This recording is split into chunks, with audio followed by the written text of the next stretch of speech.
want to talk about the correct way to open paired panel systems. Hi, this is Katie from ActivWall, and today I wanted to talk about a paired panel system. This particular unit has a 12-foot height and has 3 sets of paired panels. As you can see, Josh, one of our installers, is opening this system. Now, we want to talk about the correct way to open this system. You may be tempted to push in the middle and fold the panels. Can you show that? Yep.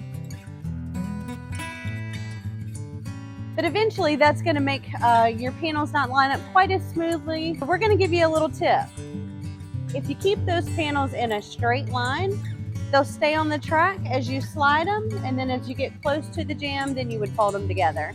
This also ensures that when you're trying to put the system back together, that it's lined up to lock to this next set of panels correctly.